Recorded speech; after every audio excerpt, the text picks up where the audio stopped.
So good morning. I'm taking advantage of while I feed or do water in the mornings to talk with you guys. One of the things I was thinking about when I was mucking my stalls, say hi to Katie. Hi, Katie. Katie's nose itches. Was when you choose a trainer for yourself, like a instructor, I guess. Do you choose somebody who wants to show you how good they are with horses or how good their skills are? You know, how much they've learned? Or do you want an instructor who actually makes it important to them to make you good at what they do? To make you know how to do it the way they do it. One of the things, like, it's kind of neat when you think about it, like a lot of people will share videos of stuff you might want to try to do with your horse, right?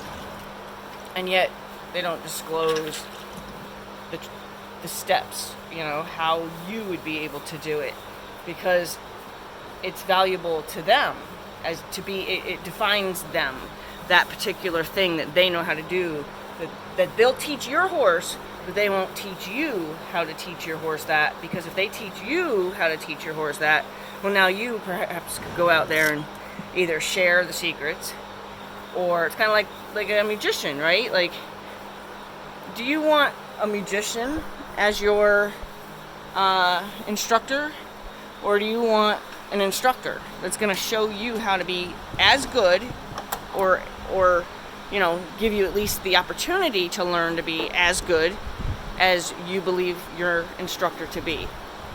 I was thinking about that this morning. Like, my big goal, like, people ask, oh, you know, will you allow us to be a part of when you come to train our horse, or when we have our horse with you, or whichever it is, or whatever. So, and I'm always like, well, yeah, that's much more important. Your horse has to know how to do things for you. Your horse doesn't need to know how to, you know, perform for me. I don't need to know how to ride your horse. Your horse doesn't need to know how to carry me around. Your horse needs to know how to carry you around. Therefore, it's the communication that you guys need to have, right? But what I thought about was, it matters to me if your lessons make it so that you understand how to work with not only your horse, but if you ever got in a situation where you could help somebody else out, you have the skills to do that. I want you to have the skills and the confidence to do anything that I believe I know how to do. I want to help you know how to do it too, and like know how to do it. Like, I love getting reports about like somebody who has worked with me and then found themselves in a situation where somebody else was having trouble with a horse, or something arose with their horse that they'd never experienced before, and, you know, prior to our time together would not have known how to handle. And they'll report, like, I helped. And I love that that's the response. Like, I helped, meaning I helped the horse. Because it's always about helping the horse. It's not about helping somebody. I mean, yeah, it's nice when you do have that opportunity to help somebody if they're in trouble with their horse, you know, something's happening and you can jump into action and help, yes. But you're really still helping the horse for whatever's causing the horse to be dangerous, or to, you know, whatever's happening with the horse. So I love when I get the reports about, you know, I wouldn't have known what to do, but I love that I do now, you know, and that I knew how to help the horse. It's so important to me that you walk away with skills. I want you to know how to do it. I don't want you to say, well, I don't really know how she trained my horse, but here's her number, give her a call, she'll train your horse too. I mean, that would be nice, of course, but I don't want somebody to not know how their horse learns, how their horse feels. I don't want to like keep any part of how your horse is educated like a magician's secret. I don't want to like do something with your horse and leave you standing there going, well, I'm not really sure how you did that. How, like if I teach you how to teach a horse how to step over to the mounting block, I not only want you to know how to do it for the horse in question, but your next horse, your mother's horse, your friend's horse.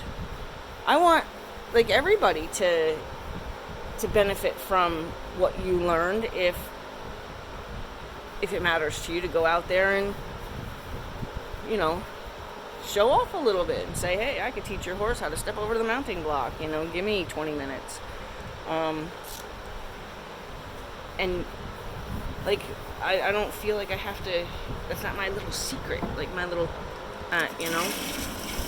and I don't need to necessarily, sure, it'd be nice to eventually have a program, where I can sell subscriptions to a training, I know what I'm trying to think of, like for DVDs or something, but like where now it's all online streaming, sell tickets to a master class or something that includes, working with an unbroke horse or something like that. And it'd be nice to someday be able to have something like that. But I don't need you to pay to, I don't know where I'm going with that really, because you do pay for your lessons. But you should walk away not needing to pay more. You know what I mean? You shouldn't need to pay again for the same lesson. How's that? I don't want anybody to be in the dark on how it's done, I guess. And I think a good trainer should feel that way. A good instructor should feel that way. Explaining exactly the emotional reason for why you do this with, and what you do with this horse may not necessarily work with another horse. What you do with this horse may not work with the next 5 horses you experience. We all have our different personalities, and horses have their own personalities, or how some people call horsenalities. And you have to work with that. You can't just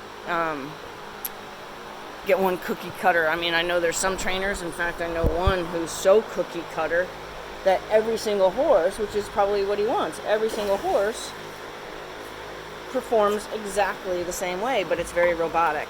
And I wouldn't want my horse to be without his own personality. I wouldn't want my horse to not be able to express himself, how he feels. Just kind of like setting this down every which way because I have stuff I'm trying to do at the same time. So for me, my goal is that you're going to come to me planning on taking lessons, whether it's to learn how to do something in the saddle, or learn how to do something on the ground, learn how to do something in a from scratch kind of training aspect.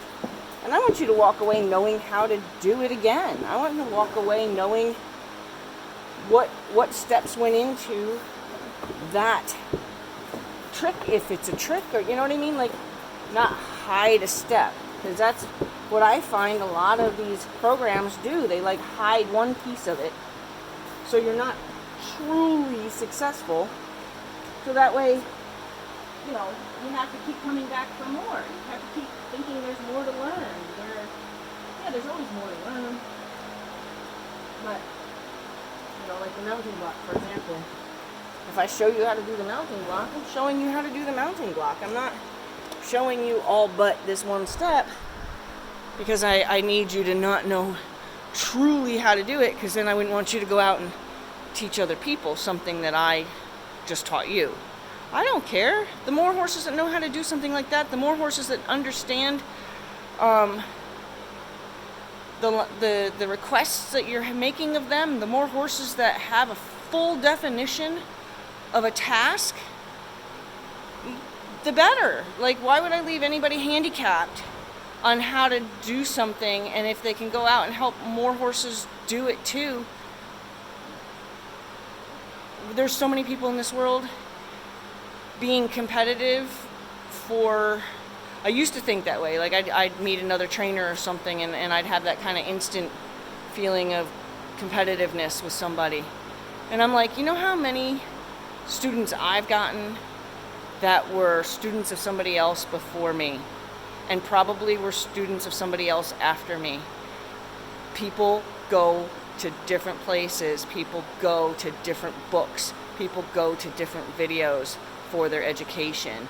You are not going to be the only person that they get their education from, and wait your turn.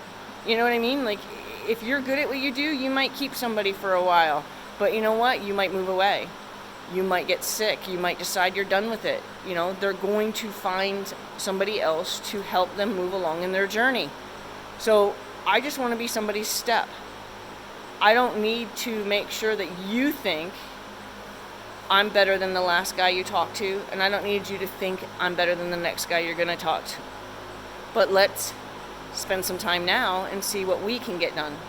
And that's, I guess that's like I said, at one time I did find myself feeling